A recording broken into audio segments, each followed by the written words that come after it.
Hello नमस्कार दोस्तों, आपका स्वागत है राजकुमार जी चैनल पर। दोस्तों, आज की इस वीडियो में हम लोग डीआई स्टैटिक्स का जो 48वीं से 52वीं का जो क्वेश्चन है, प्रश्न है, उसको हम लोग सॉल्व करेंगे। तो दोस्तों, अगर आप लोग राजकुमार जी चैनल पर पहले से जुड़े हुए हैं तो आपको पता होगा कि 68 बीपीएससी का और 56वें बीपीएससी का जो डीआई स्टैटिक्स का क्वेश्चन है उसको सॉल्व करके पहले से इसमें डाले हुए हैं। और आज की इस वीडियो में हम लोग 48वीं से 52वीं बीपीएससी का पहला क्वेश्चन सॉल्व करेंगे।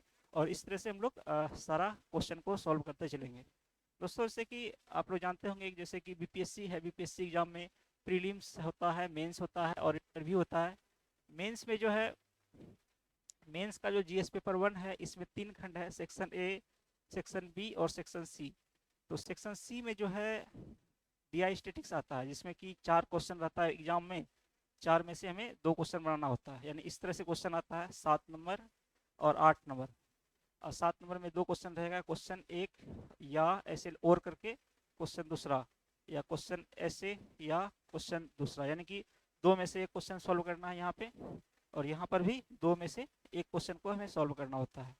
तो 36-36 मार्क्स का 2 क्वेश्चन रहता है और इस यहाँ से 72 मार्क्स आ जाता है। और अगर डी स्टेटिक्स लगभग समझिए कि बहुत आसान सा हो जाता है। अगर आप लोग डी स्टेटिक्स मतलब मैथ थोड़ा बहुत अच्छा से पढ़े हुए हैं तो फिर सॉल्व हो जाता है। और ऐसे भी आप लोग अगर राजकुमार जी इस चैनल से जुड़े हुए रहिए, डी स्टेटिक्स आपका अच्छा हो भी जाएगा।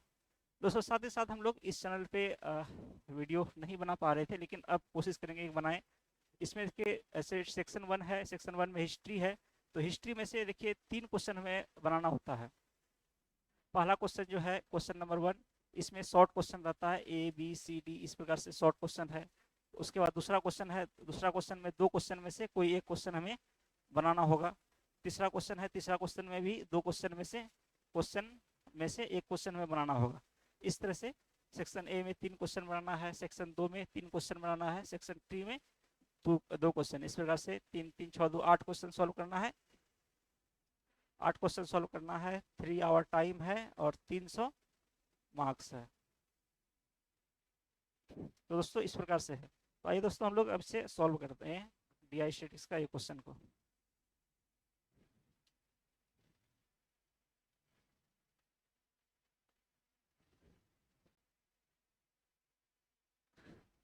आई होप आपको प्रश्न सही से दिख पा रहा होगा।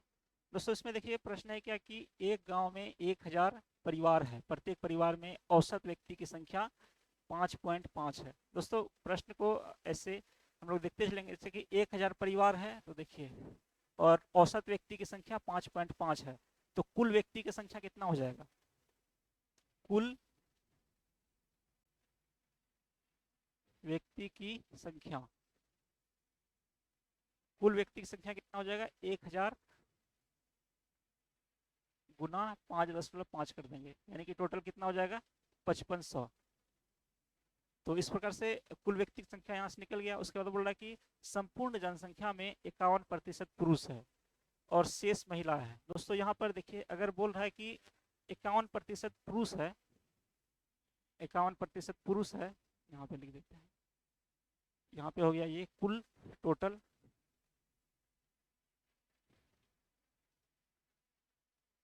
51% अगर पुरुष है तो शेष हमें समझ के चलना होगा कि अपने मतलब हमें खुद से समझना होगा कि प्रश्न में नहीं दिया हुआ, लेकिन हमें खुद से समझना होगा कि 49% जो है बाकी का, ये क्या है? 49% ये महिला हो गई। इतना 49% महिला है। प्रश्न से यहाँ तक सॉल्व हो गया। उसके बाद देखिए कि कुल पुरुष में से 60% साक्षर है। अब देखिए, इसमें से क्या बोल रहा है कि 60% साक्षर है, यानी कि यहाँ से 2 कॉलम बन जाएगा फिर से। 60% साक्षर है, तो हमें खुद से समझना होगा कि बाकी जो है 60% साक्षर है और बाकी जो है वो निरक्षर होगा।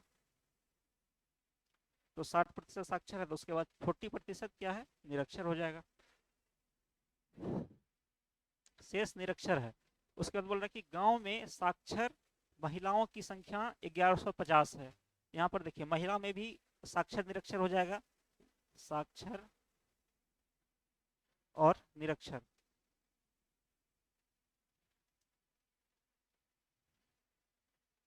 साक्षर निरक्षर, इसमें देखिए क्या बोला, गांव में साक्षर महिलाओं की संख्या 1150 है, साक्षर महिला की संख्या 1150 है।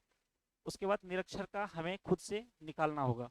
उसके बाद देखिए, उसके बाद शेष निरक्षर है। निम्नलिखित प्रश्नों का उत्तर दीजिए। दोस्तों इतना सा कॉलम बन गया है। उसके बाद अब है कि ए बी सी डी 4 प्रश्न है। दोस्तों इसको आइए हम लोग पहले सॉल्व करते हैं। सॉल्व करने के लिए आप जो है एक कैलकुलेटर का यूज कर सकते हैं। हालांकि ये वाला कैलकुलेटर यूज नहीं होता एग्जाम में। ये साइंटिफिक कैलकुलेटर है, ये तो इंजीनियरिंग के लिए या फिर बीपीएससी के जो बीएससी करता है उनके लिए यूज हो जाता है। मेरे पास था ये ग्रेजुएशन से ही।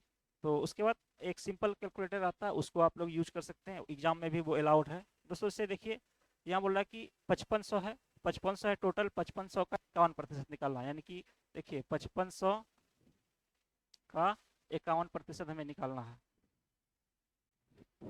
आप लोग तुरंत इस पर गुना कर सकते हैं कि 5500 गुना,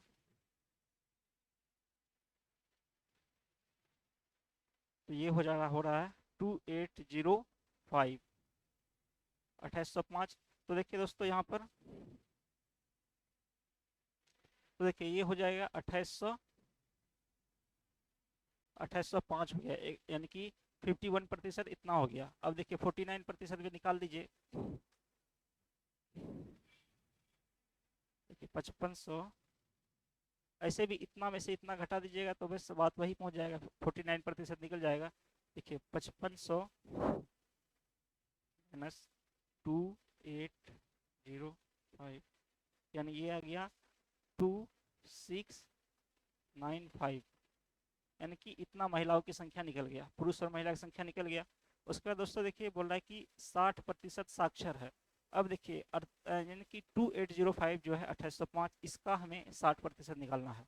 देखिए यानी कि ऐसे सॉल्व कर सकते हैं। 2805 है, इसका 60% कैसे निकालना है, इसमें गुना कर देना है 60/100, यानी कि 60% ऐसे निकल जाएगा। एक जीरो कट जाएगा। बाकी कैलकुलेशन के लिए आप कैलकुलेटर का यूज कर सकते हैं एग्जाम में भी।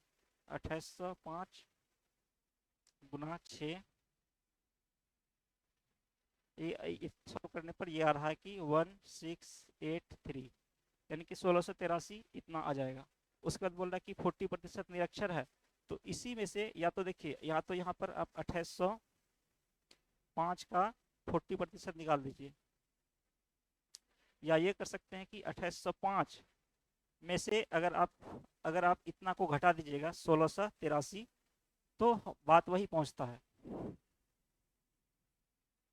देखिए 2805 माइनस 1683, इतना कीजिएगा तो ये आ रहा है कि 1122 आ रहा है। तो देखिए दोस्तों ये इतना सॉल्व कर लिए हम लोग।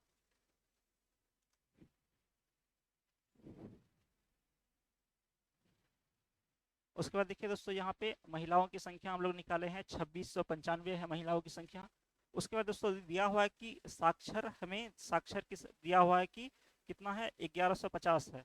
इसमें हम लोगों को देखिए यहाँ पर हम ऐसे कर सकते हैं कि 2695 अगर साक्षर है, 2695 महिला है, उनमें से 1150 साक्षर है। उसके बाद फिर निरक्षर हमें इसमें से इसमें माइनस कर देंगे, निरक्षर निकल जाएगा। लेकिन हमें यहाँ परसेंटेज भी निकालना है, क्योंकि आगे जो प्रश्न है इनमें से, आगे जो प्रश्न है इनमें हमें परसेंटेज का जरूरत पड़ेगा। पहला ही प्रश्न है कि आंकड़ों को एक उचित सारणी में प्रदर्शित कीजिए। सारणी बनाएंगे उसमें परसेंटेज का जरूरत पड़ेगा, तो इसलिए हम लोग यहाँ पर ही परसेंटेज निकाल लेंगे। जैसे देखिए कि 2695 है ना, अब इसका कितना प्रतिशत, इसका कितना प्रतिशत 1150 है। तो ऐसे हम लोग निकाल सकते हैं कि 2695 का x प्रतिशत, हमको पता नहीं है कितना प्रतिशत है, तो x प्रतिशत 1150 है। तो अब इसको सॉल्व कर लीजिए हम लोग। तो देखिए x इक्वल टू ऐसे कैसे हो जाएगा, कि देखिए 1150 है, 1150 दोनों उधर चले जाएगा, 2 जीरो ऐसे हो जाएगा, और डिवाइड हो जाएगा किससे, 2695 से, 2695। तो इसको सॉल्व कर लेते हैं हम लोग। 11511230 डिवाइड करना 262695, ये हो जाएगा कि ये हो रहा है 42.6, इतना प्रतिशत हो रहा है दोस्तों, इतना प्रतिशत हो गया ये।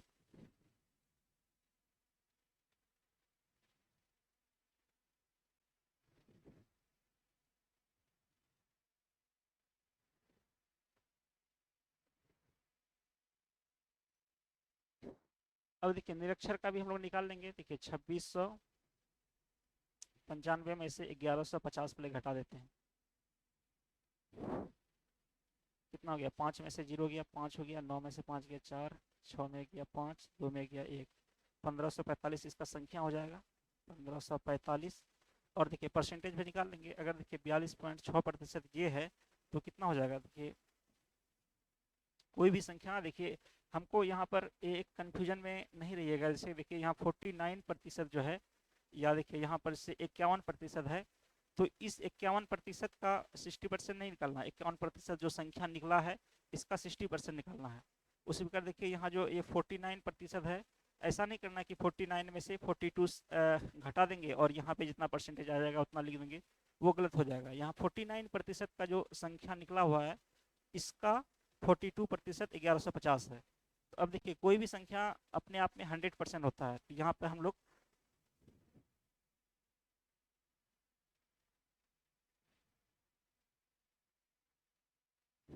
लोग यानी कि ऐसे कर सकते हैं कि 100 माइनस 42.6 इस तरह से भी घटा सकते हैं, तो हम लोग का यहाँ पे जो परसेंटेज आ जाएगा।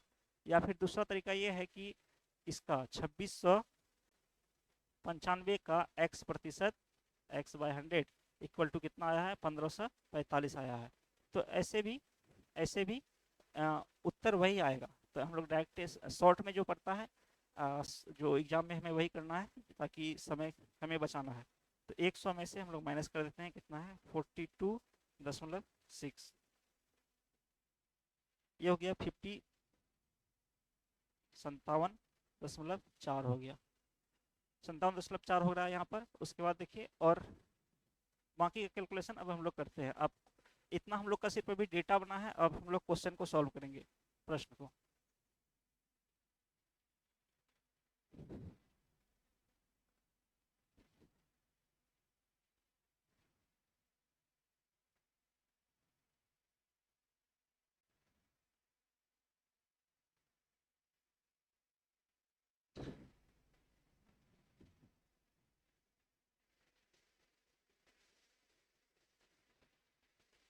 दोस्तों देखिए पहला प्रश्न है कि आंकड़ों को एक उचित सारणी में प्रदर्शित कीजिए। दोस्तों आप सारणी बनाना है सब कुछ। देखिए अगर पहला चीज है कि क्वेश्चन को सॉल्व करके अगर आप एक टेबल बना रहे हैं, अगर टेबल बनाने के लिए नहीं भी बोला जाता तो क्वेश्चन को सॉल्व करने का एक अच्छा तरीका होता है कि हर कुछ आप एक छोटा सा टेबल में बना लीजिए, उसके बाद जो भी प्रश्न आएगा सॉल्व करने में बहुत आसानी हो जाती है।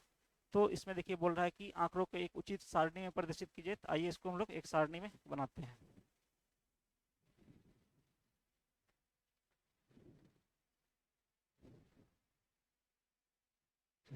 देखिए दोस्तों हम लोग सारणी बनाएंगे इस तरह से।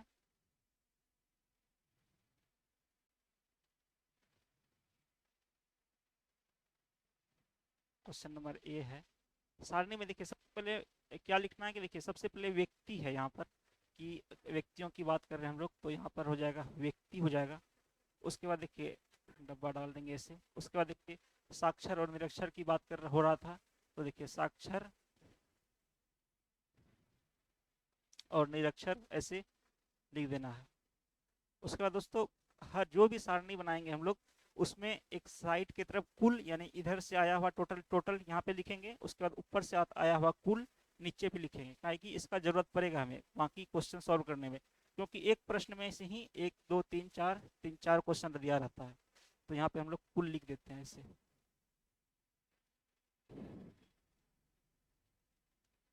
उसके बाद देखिए साक्षर है, साक्षर में भी दो चीज आया हुआ है, एक है कि संख्या है, एक है परसेंटेज प्रतिशत है। यहाँ पर भी संख्या है और प्रतिशत है, कुल तो है ही वैसे ही।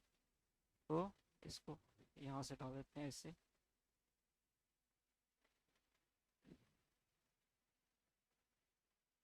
ऐसे कर दिए।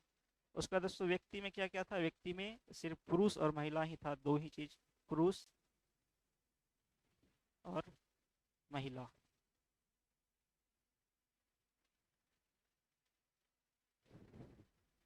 पुरुष और महिला था। अब देखिए ऊपर का टेबल देख करके हम लोग इसमें भरेंगे। देखिए पुरुष में से साक्षर, देखिए साक्षर पुरुष का संख्या कितना है, देखिए यहाँ पर है पुरुष है 2805 है। उसके बाद देखिए साक्षर कितना है, साक्षर का 60% है, प्रतिशत है 60, और संख्या है 1683।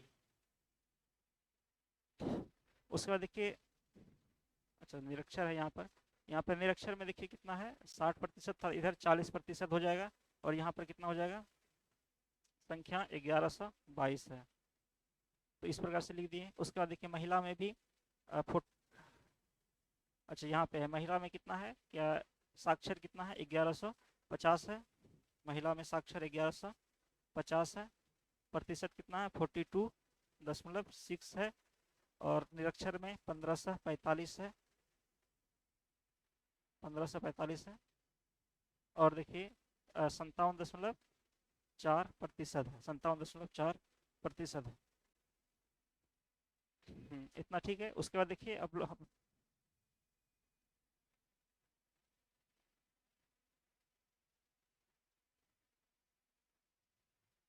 अब देखिए दोस्तों नीचे में भी हमें कुल लिखना है, कुल, क्योंकि कुल का जरूरत हमें पड़ते रहेगा। ऐसे देखिए कुल नीचे लिख दिए कुल।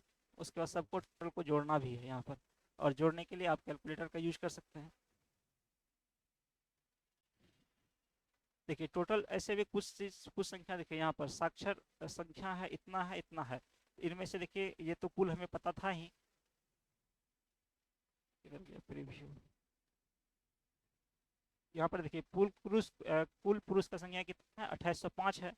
तो यहाँ पर देखिए 2800 कुल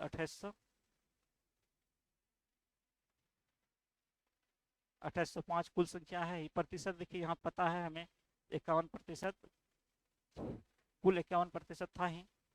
एक सेकंड यहाँ पे,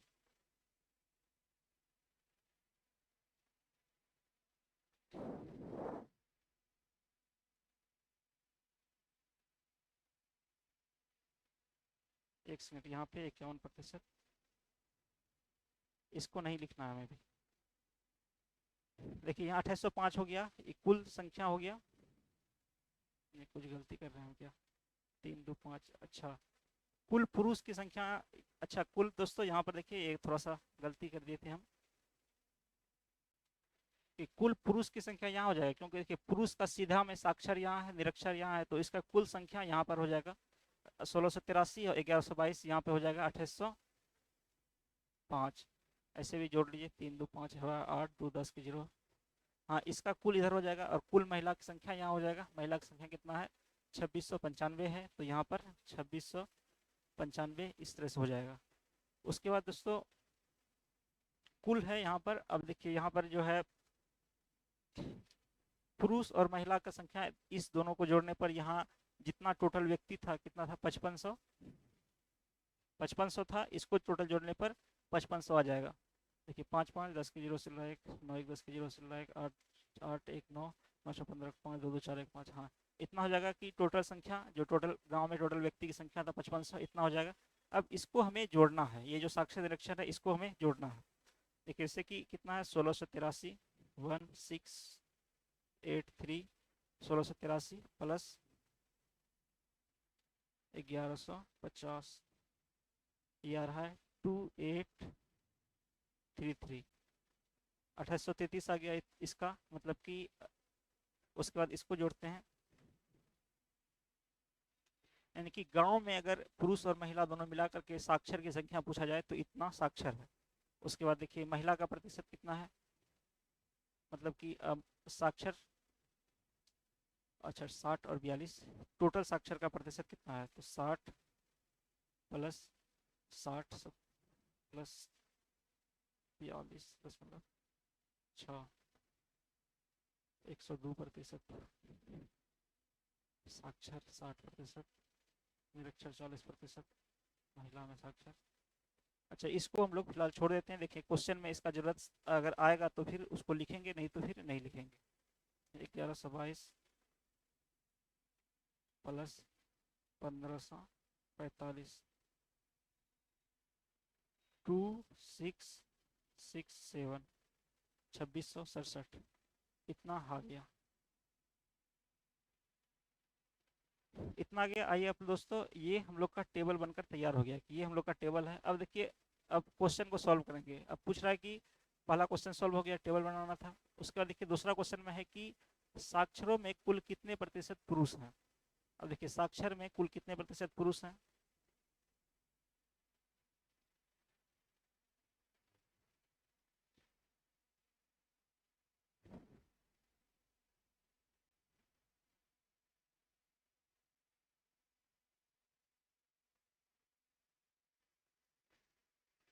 इस टेबल का जरूरत पड़ेगा हमें क्वेश्चन सॉल्व करने के लिए।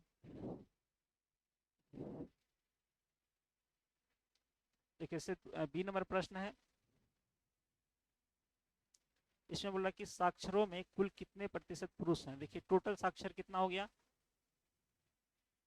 टोटल साक्षर, ये साक्षर इधर था, निरक्षर इधर था, टोटल साक्षर हो गया 2833 हो गया।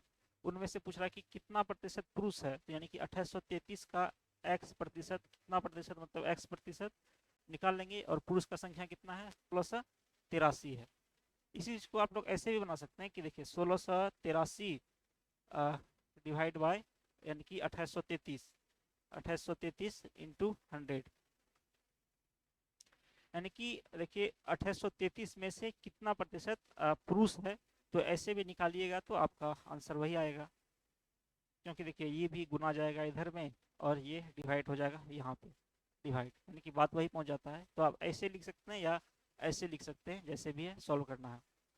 देखिए तो इसको सॉल्व करते हैं, कितना है 168300 डिवाइड करना है 2833 से 2833, यानी हो गया 59.40 59.40, ये हो गया 59.4। उसके बाद जीरो नहीं भी लिखना है कोई दिक्कत नहीं, लिख भी सकते हैं। तो ये हो गया हम लोग का बी नंबर क्वेश्चन। लेकिन ये सोल्यूशन हो गया, लेकिन एग्जाम में ऐसे नहीं लिखना है। एग्जाम में ऐसे लिखने से फिर, क्योंकि मेंस है, मेंस में हमें लिखना पड़ेगा, तो यहाँ टोटल इस तरह से लिखना होगा लैंग्वेज में।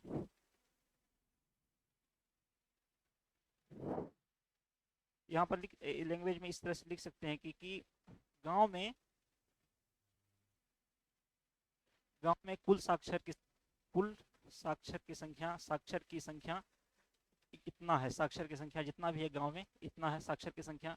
उसके बाद कि फिर गांव में कुल पुरुषों की संख्या, पुरुषों की संख्या इतना है, उस प्रकार से लैंग्वेज बना लिए। उसके बाद अब नीचे जा करके आप इस प्रकार से लिख सकते हैं कि अतः, क्या पूछ रहा था प्रश्न में, साक्षरों में कुल कितने प्रतिशत पुरुष है, साक्षरों में पुरुषों की संख्या इक्वल टू लिख देना है, यानी ये 3 लाइन। उसके बाद तब ये कैलकुलेशन कर देना है नीचे। तो ये हमारा मेंस में लिखने का वो एक प्रकार से तरीका हो गया। आइए हम लोग सी नंबर प्रश्न को सॉल्व करते हैं।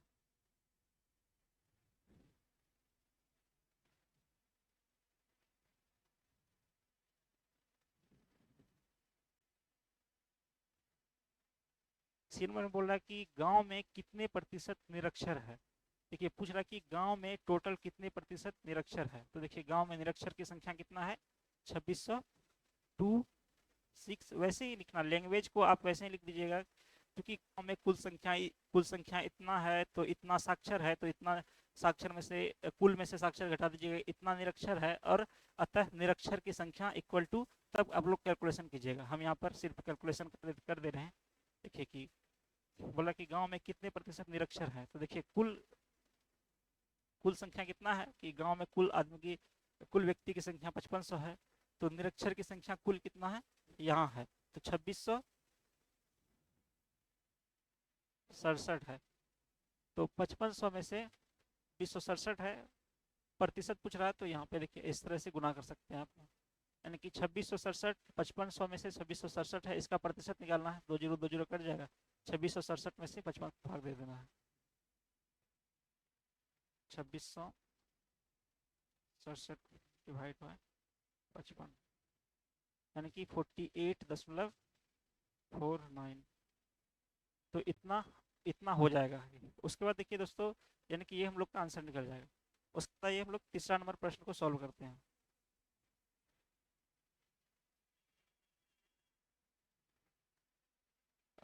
डी नंबर प्रश्न हो जाएगा, चौथा नंबर। डी नंबर में देखिए क्या बोला कि यदि 7 वर्ष से कम के सभी बच्चे निरक्षर हैं, तो देखिए यहाँ पे बोला कि 7 वर्ष से कम वर्ष के। देखिए क्वेश्चन में ऊपर अभी जितना भी पढ़े हैं तो उसमें 7 वर्ष से कम बच्चों का कोई जिक्र नहीं है, लेकिन प्रश्न में यहाँ दिया हुआ है कि यदि 7 वर्ष से कम कम के सभी बच्चे निरक्षर हैं तो साक्षरों का प्रतिशत क्या होगा। यदि 7 वर्ष से कम बच्चों को नौ सम्मिलित किया जाए तो जिसका गांव में पर 20% है। बोला कि 20% बच्चा है गांव में जिसमें जो कि साक्षर में सम्मिलित नहीं है। तो देखिए 5500 का पहले 20% निकाल लेते हैं। 5500 का 20% निकाल लेंगे, 2 जीरो 2 जीरो खत्म। देखिए 5 10 की जीरो हंस 1 यानी कि इतना हो गया, 1100 हो गया टोटल गांव में बच्चों की संख्या है जो कि 7 वर्ष से कम है।